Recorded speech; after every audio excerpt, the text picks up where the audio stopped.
We are at DEF CON 2, not quite the level of DEF CON 1 in the world of superhero movies. Now, you might be thinking, well, of course, because everyone's been talking about how superhero movies, is this superhero movie fatigue? Is that finally brought the end of superhero movies? This was a storyline for you kids out there that was being talked about around like 2010, like shortly after Iron Man came out. People were at that point were saying, hey, there's too many superhero movies. It's too much. And then we are in 2025, and superhero movies is a runaway train still, but everyone keeps predicting the end. Everyone keeps talking about this is the end of superhero movies. No one's excited. And then all of a sudden, one superhero movie blows up at the box office, and then we reset the doomsday clock. So now, July seems to be an extremely pivotal moment for the superhero movie genre. Two tentpole movies, The Fantastic Four First Steps, and also Superman, James Gunn's Superman, come out in July. And the question is, will people go out and see these movies in force? And will that revitalize both the DC universe and the Marvel universe? Jason, you of anyone, you are the paragon of positivity. You love James Gunn. You love the idea that these movies could be great. I, despite my pessimism, I leave open the possibility that these movies might be good. But please tell me, what makes you excited for these upcoming movies? And if you're at all apprehensive that if these movies do not do well, it could spell a wind down in how much superhero content we get. No, like you said, the train has left the station and it is never stopping. And there's never going to be a superhero fatigue. Like, us as humans have created superheroes as long as we have been alive. Like, stories and all this sort of stuff, we love that shit. And it's such a break from a reality. So it's going to be in some shape or form, whether it's the new X-Men stuff coming out, or we go back to some religious superheroes from back in the day. It's going to be something. But tonal shift is definitely happening in the superhero franchise. It's so funny because I just read this really great article about the Schumacher taking over Batman from Tim Burton, and how that was such a pivotal shift in the whole superhero movie shakeup, where we had these two darker Batmans, and then they wanted to do something completely different. And we're in the exact same stage. Christopher Nolan's Supermans are not going to sell toys. They're not going to get kids to go into McDonald's to get the toys. They're not going to buy the t-shirts. They're not going to get the all the random paraphernalia. These two movies are going to sell a shit ton of toys and paraphernalia. They're hitting the audience of the kids, and that's exactly what they're going to try to do. We're not the target audience, guys. So sorry, we got our Rogue Ones, we got our Daredevils, we got our dark stuff, and this is to the 9 to 15-year-olds is what these two movies are going to be shooting for, and they're going to make a shit ton of money. These kids are going to see it twice, 3 times in the summer. They're going to be throwing popcorn up like they did at the Minecraft shit. So it's a tonal shift, and it's going to be something where, it's not going to hit all the marks that we want, but I imagine every kid is going to hit the marks for them. So sorry, guys. The silver age of comics is not quite for us as far as the modern dark age of comics. So this is like that silver age comic flag flying super, super high. That optimistic, retro, futuristic kind of feel that both of these movies, and it's funny that they're both coming out. They must have, like, the director of Fantastic Four, what's his name? Which one? The latest one? Yeah. Mm-hmm. First Steps. Jesus. All right. Well, I'm gonna have to use random Marvel show. Yeah, so I mean, the fact that Gunn is attached so much his name to this one, I thought it's interesting that the other directors are attached. I can't believe I didn't know Matt Shackman. Shackman, yes, Matt Shackman is directing Fantastic Four. I feel like him and Gunn talked at some point and be like, all right, we're going to do this tonal shift like this time, and let's do it together. And I'm excited. I think we do need a little shake up. Yeah. I'd like to apologize to Matt Shackman. He did direct some episodes of Game of Thrones. I don't have enough time to research which one specifically.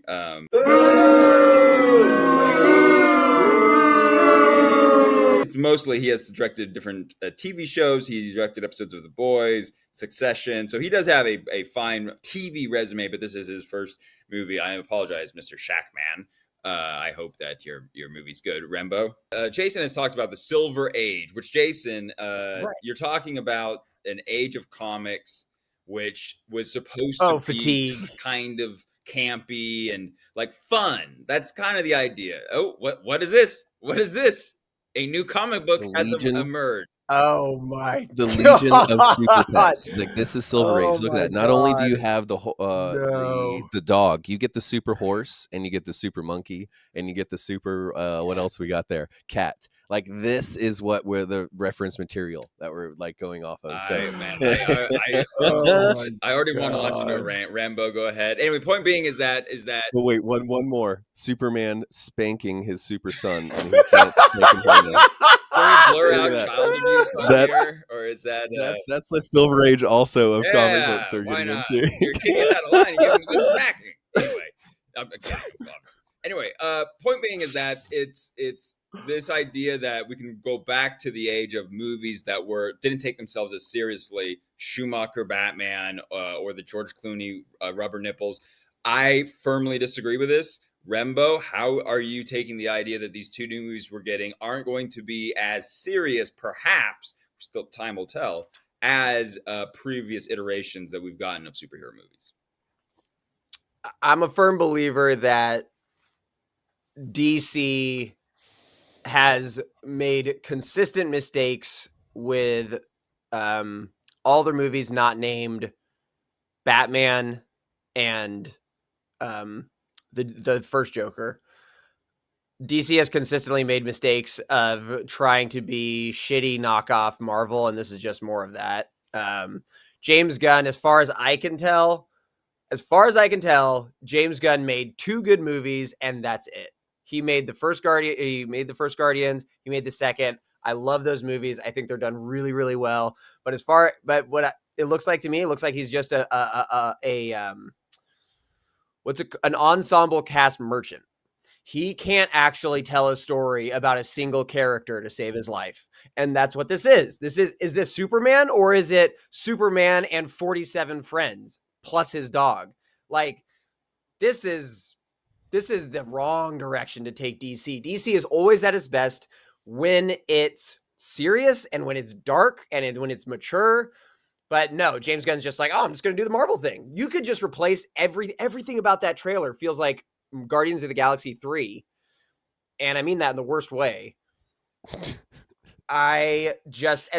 So Marvel, that is their thing. They are the more family friendly, and it's worked for them, even with some movies where it's very much serious. Like the Winter Soldiers of the world show that Marvel can be family friendly and still have take itself seriously. These movies look like a joke. Like at least Superman looks like a joke, and how it's shot.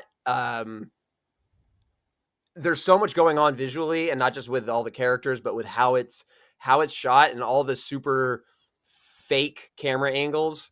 And we get into more of that later. But I as far as Fantastic Four goes, I think it's horribly miscast. I think everybody in that role is miscast, basically.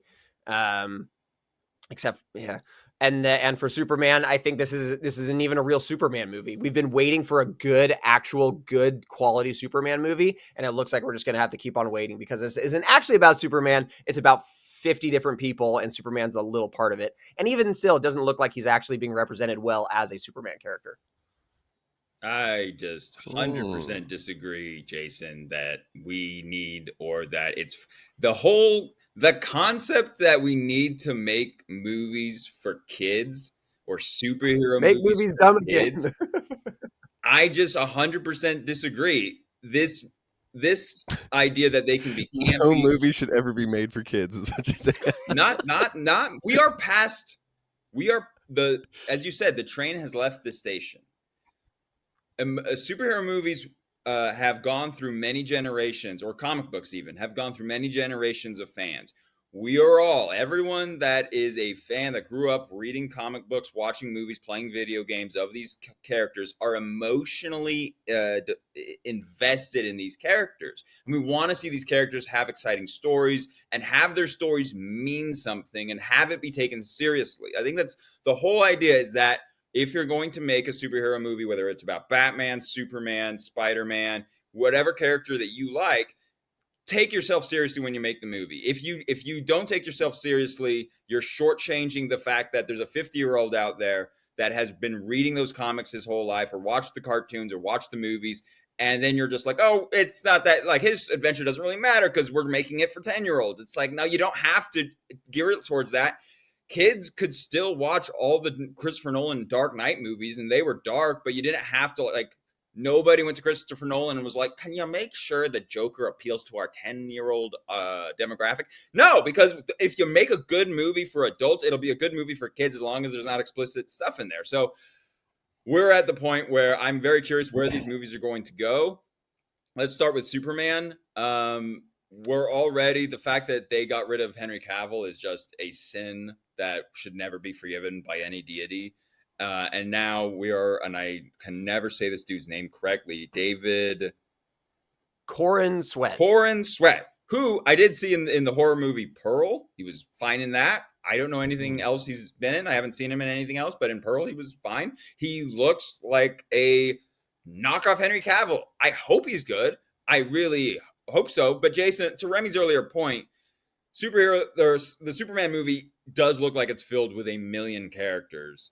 Are you at all concerned about how balanced the movie's going to be with all those characters, or are you along for the ride and you think that whatever kind of story that these characters tell is going to work for the movie? See, and I see it much different, like style of movie with the ensemble cast. I mean, Ocean's 11 or any of these big superhero movies, it's like each person is bringing their own style or comedic or tone to the movie. You know, it's not one actor is having to be all of these different things to carry throughout the movie. So you bounce back off of all these characters, something funny, something serious, someone trying to go through some relationship, and that's okay for me. And especially at a point where we have had the Superman story told to us a million times. I mean, I almost am more interested in the Mr. Terrific and some of these other random characters, and then that version of Green Lantern. I can't remember that version. Not Nathan. Yeah, Nathan Fillion. Nathan Fillion. Yeah, Nathan Fillion. That's the actor, but this is one of the actual Green Lanterns, and he was a little bit more of an asshole. He was a little bit more self-centered and things. So we were like getting different versions of some of these characters that we've already been explained their origin story. So no. Bring on the ensemble cast. Bring on as many extra little people that keep flying in and out, because I kind of need that now. I don't need just Superman moping about how he wants to save the world but not kill anyone again, or this troubles of him trying to have a relationship and all this sort of stuff. No, I want some fun summer, big blow up, big action, cool characters. And it's not, I'm lowering my standard to watch this in real time. Yes, I agree. It's like that's okay, and that's okay, because not everything has to be like this monumentous storytelling in this. You sometimes just want to sit down, have some fun, some superhero movies, and this is exactly what this is going to be. And we're going to get another dark one here probably in the next year or two of one of these characters to focus on in the DC. But this for right now, it's hitting all those the children vibes, and I know it's not what you guys wanted, but I imagine that's what the public probably wants a little bit more, as far as toy sales and DC's comic sales and character recognition with young kids. They're probably doing all these sort of things and figuring out, okay, we've established that 50-year-olds love our shit. Now we need to get the younger guys on our team. Did you watch God, Jason, I feel disgusting listening to you talk like this. This is like I'm sitting in a Disney exec meeting and just be like, the 50-year-old fans don't fucking matter. We're trying to sell. We're trying to sell. We're trying to sell. Remy, that's exactly what it is. It's a fucking business. It's a but the people, probably there's no talking heart in what you're saying. Yeah, there's no heart. But there will be, like, there'll be instances of it where, I mean, because Gunn also, he's probably, okay, yeah, these execs are forcing me to do these certain things, but I'm going to try to add some character to some of them. You know, it's like, we can't base what the whole movie is going to be off of 2.5 minute preview. I mean, we got a good idea, but it's not for sure. But no, I try to look at it like that, because no, I obviously want something like you guys do. I mean, it's going to be something that I am going to be talking about with people after the movie, and like, wow, this character development in Penguin was incredible, stuff like that. But it's not going to be that. We got Penguin this year. We're now, or last year. Now we're going to get something that's a little more in your face. I just think these characters are too big to then delegate screen time to lesser characters. The Batman Caped Crusader series, which is like a reboot, supposed to be in the style of the original 90s Yeah. animated show, which was horrendous. The Oh, animation yeah. was I didn't great. even see It the looked second. great. But the stories were terrible. Batman was a tertiary character at best. It was mostly about various women that work for Gotham PD, and every now and again, Batman would show up to help them out with their case. Right. And then the Penguin was a woman, and it was just like, dude, what are we doing? It's called Batman Caped Crusader. At least Gotham, the show, had the audacity or had the courage to call itself Gotham, not like pre-Batman or use Batman's name or image to sell their show. They like said, hey, this is what it is. Why is the movie called Superman? And Superman is one of 97 different characters whom I don't give a fuck about. It's a bad focus, and Remy's right. James Gunn has yet to prove himself to tell a cohesive narrative in and of himself. I think the first Guardians movie was. Oh, yeah, that's not true because the first two Guardians, which you guys just said, is a random background ensemble cast of characters that we knew nothing about and who made it But work with that's attached to the it. point. The point is that those are random characters you can put together and tell a story throughout them. You can't take if no one knew who the Guardians are, and then you added Spider-Man, and the movie's called Spider-Man, but then all of a sudden there's all these other Guardians. You'd be like, no, I'm here for the name on the marquee is Spider-Man. I'm here for him. I don't want to watch these Guardian guys that I don't know anything about. But if you have a movie about randos, then have it called Randos, a James Gunn production. No, the official name for this movie should be Guardians of the Justice League. Well, at least they're selling it that way. It's not like they're putting just It's Superman called on everything. Superman. And then you show up and then like mention on the Superman's not there. marquee? Look, I want to see I want to see even the percentage of the 2-minute preview that actually Superman's in it. I think it does show enough of everyone else as like, okay, this is what the movie's going to be like. It's an eighth Superman, an eighth of Green Lantern, an eighth. I will say I do agree. In Superman, we're at a point with Superman where it does have the Spider-Man problem, right? Where it's like we've rebooted this 17 times. I don't need to see Uncle Ben die. Like I agree with that. Like I don't need to see the fucking like it's classic, but it's like, do I really care to see the Fortress of Solitude again? Like I don't really need to see that again. I don't need to see his relationship with fucking the robots. Pa Kent. Yeah, I was gonna say I know it's Martha, but what's his dad's name? Pa Kent. Oh, Ben. No, Pa Kent. Ben? Is this Kent. working? Pa Kent.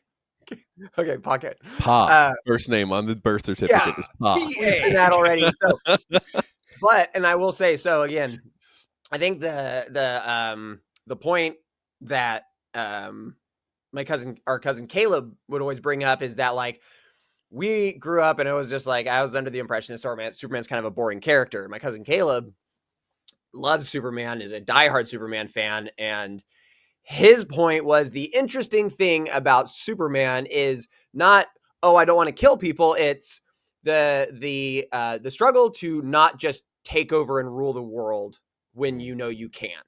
And that's a much more interesting premise that like Zack Snyder did a really terrible job of attempting to do, just the worst job you could possibly do of that. But that is an aspect of Superman that has yet to be actually done well that they could go after. Clearly, they're not interested. So they are just doing the run it back. Oh, we're going to do the Fortress of Solitude. Oh, we're going to got Pa Kent in there. And like, so yeah, they're just doing the bare minimum for Superman in this movie, which feels unfortunate because Henry Cavill was finally scratching the surface of what could be a fun Superman. And then it looked they just tanked it, threw it away, and then we got this. So this one's based off of, I wrote it down, based off All-Star Superman. So I guess that was a 2000 comic book run of Superman that was retro, but what you're saying, they did that. Injustice, I think it's Kingdom Come is the other one where it is Superman gets pushed to, ruling the world. I think it's Kingdom Come. Yeah, but Injustice, that's the better one. Oh yeah, you got it? Because Superman gets tested. Hell yeah, I got it, dude. My favorite fucking comic book Kingdom ever, Come. dude. Yeah, that shit is so sick. Oh yeah, and that's when he gets pushed to kill Lois because she looks like Doomsday, or is that no, Injustice? That's not. No. This is Shazam is the big scary in this because he's being mind controlled by Lex Luthor. Yep. And see, this shit, not Archie comics, this shit is dope. go This is hand in actually a hand. crossover episode. Yeah. Archie, really interesting. Oh, speaking of crossover, so random bit stuff. I was researching James Gunn. James Gunn's office. He has the original Superman suit that the original Superman movie that Christopher Reeves. Christopher I Reeves bet he's wore like in his office. Jameson in the deleted scene where he puts on the Spider-Man outfit and bounces around. Look at me, I'm Superman. James Gunn. Woo! James Gunn may or may not have touched himself while wearing the original Superman suit. He's now devolved into an episode of The Boys. Oh God! And then he also has one of the only copies of Spider-Man crossover with Batman or Superman Mhm. versus Spider-Man crossover, like one of the first ones or something, like framed on his wall. And so, I mean, he's a good guy to comics, though. He's trying to do the comics justice. So he's just taking a source material that we're all not as familiar with or wanting, and then putting that onto the screen. So take it with a grain of salt, my friends. I do agree. I think James Gunn's heart's in the right place when it comes to yes, he clearly loves comics. He loves these characters. He wants to do his best. I don't think that he's a hack that's just like, I want to make, this movie and I want money. And I truly believe that James Gunn's heart's in the right place and he wants to make these great characters. But it's one of those things where it's just like Lucas with Star Wars. It's like when you gave him full control, like you did with the prequels, he just dips into all his worst tendencies. And when Lucas went crazy with CGI and green screens, and it really was one of the worst aspects of the prequels. And then James Gunn, it just seems like the farther along he got with it in his Guardians career, he relied more on just the chaotic dialogue, characters not getting along, not being as focused about the emotional beats of the movie as it goes on. Like the first one does perfectly. It just felt like once he was given as the Weeknd would say, carte blanche to do whatever he wants with the third one, it was just a chaotic mess. And unfortunately, based on the trailer, I do think that might be what Superman's in for. We shall see. Also, self-insert of his dog as Crypto. I don't need to get into a crypto rant here, but let me touch on that for 1 second, because we don't have to go on it, but really cool article that I read too about just that as a possibility, because Rocket Raccoon being probably one of the first animated characters that we really enjoyed and really connected with. I'm trying to think of another one that on screen animated character that could Bugs Bunny Space Jam. Howard the Duck. I mean, and that was referenced the Bug Space Jam or the Jessica Rabbit and Jessica or Who Rabbit Framed and Roger me with Rabbit. my lights off at home as a teenager. No, I'm kidding. I'm kidding. But being able to act on screen with an animated character, it's got some the highs and lows, and being able to establish that in Guardians that we can actually do that was able to make Crypto or maybe some of these other characters to even be on screen, because I think that held back the superhero movie industry is that there's so many weird, crazy looking characters that could never transition very well to movies or theater. And I think we're finally at that point, and it's going to be tested in these next two movies, how a lot of these animated characters look. Because Ben Grimm's, right, totally animated. That's not any suits or anything like that too. Oh, I think it's all CG. They just on put him. a rock on. We'll talk about that once you finish your point. But yeah, they just put a rock on set, and it's just he's all CGI. And I think that's really cool. And this is going to be testing that, is that how well actors look and how well other actors perform with them, because it's needed now moving forward in this industry. We shall see. The next movie being Fantastic Four, First Steps. This movie, again, maybe it's going to be great. I don't know. Based on the trailer, there's just so many aspects of it that I really don't like. Tonally, they're trying to go for this is all, hey, we're all buddies and whatnot, and we're gonna be the best uncles. It just, the dialogue just feels really forced, and I don't really buy any of their relationships. Again, it's a trailer, but just the Remy's right, they are so miscast. Vanessa Kirby, I don't know how old she is. She looks 50. And she's a 50. She's a Hollywood 50, where it's she is. Oh yeah, stapling it together. Yeah. It's and again, maybe she's great. I didn't have a problem with her in Fantastic or in Mission Impossible, but maybe she'll be great. But she just, I don't think she's a great choice for Sue Storm. Sue Storm always came off much more of a natural appearing woman. And I'm sorry, Vanessa Kirby just is not a natural appearing woman. Pedro Pascal is in everything. I literally am married to Pedro Pascal. When I open my door in the morning, I see Pedro Pascal there, and we have breakfast together. And then when I go to the store, Pedro Pascal checks me out at the store, and then when I drive too fast, Pedro Pascal pulls me over and gives me a ticket. It's like, he's everywhere. Why is he everywhere? And I don't have a problem with Pedro Pascal. I think he's fine. I think he is fine, but he's everywhere, and he's one of the most pivotal characters in all of comics. Mr. Fantastic, the patriarch of the first family, and he's Pedro Pascal. He just is. He isn't Reed Richards. He's Pedro Pascal. He just needs to lose the mustache. I mean, that would help so much with the Reed Richards look. Like the mustache is really should have done the George Romero and painted over it like when he was the Joker. Remy, you want to go? You want me to? I mean, I'm not as excited about this movie as I am Superman. The passion. Yeah, it's also Silver Surfer Galactus story. It's like this one again too. It's like the only good Fantastic Four movie I think was Rise of the Silver Surfer. Like, oh wait, good. What? I'm using good very what? loosely. No. You think the first one was better? The first one way was better, 100% better. Have I watched the first one in a long time? No. But I haven't watched it, but I remember the second being better than the first. No way. The second movie relies so much. Galactus is a puff of smoke. Yeah, I know Galactus is represented poorly, yes, but I think just so much of that movie is based on just jokes of like, wouldn't it be funny if all of the Fantastic Four swap powers, and then it's just like humor. It's really not good. It's not good. But the first movie I enjoyed. I don't want to rewatch it because I'm afraid I'm going to hate it, but I liked it a lot when it came out. It was fun. I mean, I haven't seen Jessica Alba in anything. Fun, Jason.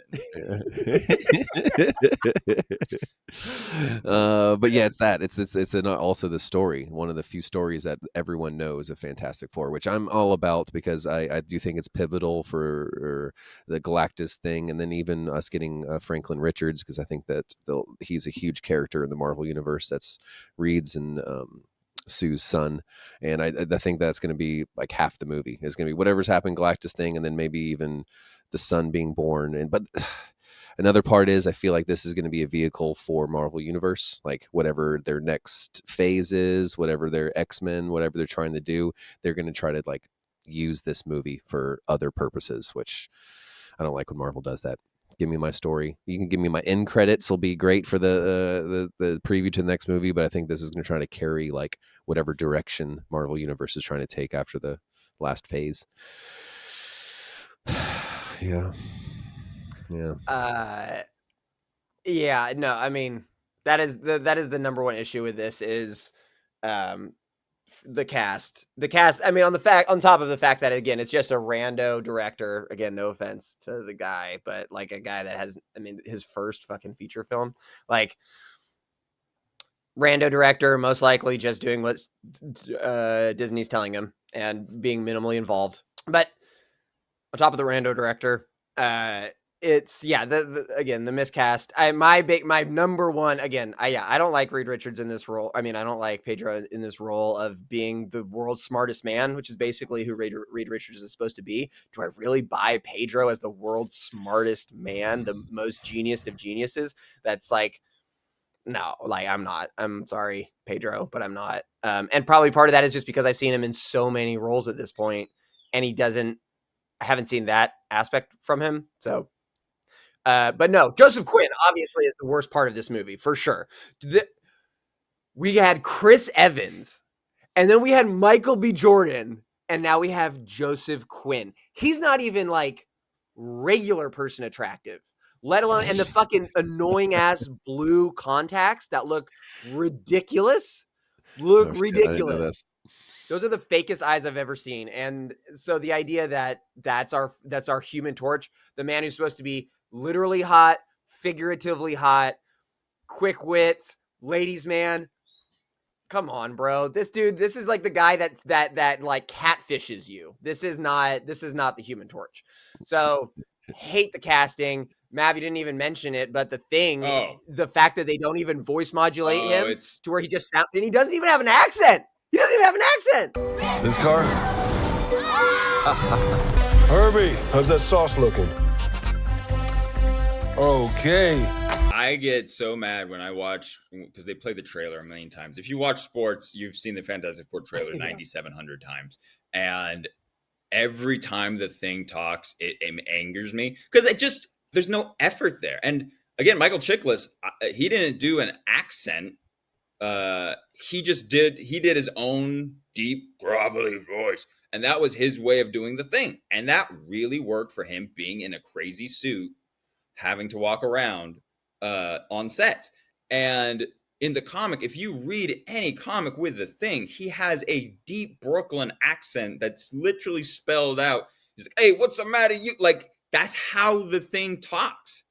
That's like his whole personality is not just that he's a big guy, it's just that he is a deep, deep New Yorker who happens to be a big gravel monster. And all of that is missing. And they just CGI him, and the voice is just pathetic. It's an absolute pathetic attempt at a legendary hero that deserves an actor that would actually give 10% of an effort to making the Thing with the personality that he carries. See, and I took it as that's the two versions of the Thing. One that's really confident, and one that's like not very confident in how he looks and acts and all that sort of stuff. And I think that that's what they're trying to play with this one, is that like, I'm ugly, no one loves me sort of thing, moping around. That's definitely a phase that he goes through until he finds blind homegirl who loves him. You can take those two sides of the same coin and throw it into a wishing well and see how catching on that you get your return on investment, because that sucks. But doesn't what's his name have a Brooklyn accent? That actor, Evan Moss Barack. Mm-hmm. If he does, it's not present in any of the dialogue I've seen the Thing give. The Thing just sounds like a California dude just talking like this. He doesn't sound at all like a person from the East Coast who's also a gravel monster. Yeah, because the Bear, he's very East Coasty. I don't know if it's maybe in the movie it'll be different. Maybe it's a wide audience. It's almost a strategy they use for China. Maybe they're like, hey, in the trailer we want him to like sound like mass appealing. Maybe. I really doubt that. But again, if in the movie that he's clearly New Yorker, I'll take back half of what I said. I still think he should have a more baritone voice than he does. But yeah. No, I don't want to defend it too much. I don't agree with this casting either. It's definitely now. Is it something where they have to just put out a Fantastic Four movie to keep the rights and do that sort of thing? So they're just like, you're hot right now. Okay, everyone, jump on this movie real quick and film. Because I heard that's how they got Pedro, because of how limited his role was in Last of Us. Like that was his gap, because he didn't realize that he was getting killed off, second episode or something like that. So he like immediately went from Last of Us set to Fantastic Four. Last two things, yeah. I think I think Silver Surfer looks really bad. She looks somehow so much worse than Rise of the Silver Surfer from 20 years ago, over 20 years ago. I don't even know how that's possible, but she does. And we haven't gotten a clear look at Galactus. I am curious to see. I like that actor, Ralph Ineson, I think is his name. He's played in a few things. He's in The Witch. He's in Game of Thrones. Like, he makes his way around. He's a good actor, and I think he has a good, actually, like, deep kind of voice that he could use for Galactus. And Galactus is solid. We saw a foot, so we know he's a solid. Yes, he is a solid mass. He's not a puff of smoke. I think, I'm very curious how they portray him, how they battle him. I don't know how they're going to pull that off. I think the way that this makes most sense is if this movie ends with their world being destroyed and they have to leave to go into the multiverse to go get connected with the rest of the movies. That's kind of how I assume this movie will end, is maybe them losing or some close to losing, and then they have to leave. I don't know. But I read something either today or yesterday that the original Fantastic Four cast is going to be in Doomsday. I mean, there's so many rumors about Doomsday. I think it's one of those things that you just have to wait to find out what actually happens, because then you have like Chris Evans saying, "Oh, I'm not in Doomsday. I wish all those guys well." And it's like, it's like there's just so much. There's so many stories. It's like, at this point, just show me a good movie. Like, I'm not gonna. you showed me chairs, and I got excited because I saw X-Men names on chairs. Now it's like, oh, well, this guy might be in it. So it's like, okay, now it's enough. Just have the movie come out. Whoever's in it is in it. Hopefully the movie's good. Same thing with Fantastic Four. It's going to come out. Hopefully it's good. I don't think it will be. I'm not going to give any spoilers away, but it might be a girls get it done movie with how it goes. From everything I've heard, Sue Storm is like the smart one and the leader of the movie, and which is just okay. All right, we'll see. Yeah, I think she will be the focus. But I don't think that it's going to end with them going to our universe, because they wouldn't spoil the ending of the movie in the preview of them having the jump to the other dimension. Or wait, was that in the preview, or was that the final scenes of one of the movies that we just saw? You're talking about the final credit scene of Thunderbolts. Yes. That's right. Is that which you guys loved and enjoyed, right? I did not watch that movie. I live online, therefore I know that. Fuckers, the big thing right now is it's a great movie that no one went and saw, and now we're never going to get another. I might watch it on Disney Plus. It's not on Disney Plus yet. So far, only Captain Falcon is on Disney Plus, and I just don't have the will to spend 2 hours to watch that. I think it's going to be them starting with going to another multiverse or something like that, and that's like what brings Galactus to theirs. Maybe. We'll see. I don't know. Anyway, coming to July, please buy your tickets in advance now. We love to Marvel shill. No one shills harder for Marvel and DC than we do. And that's last page. Hey.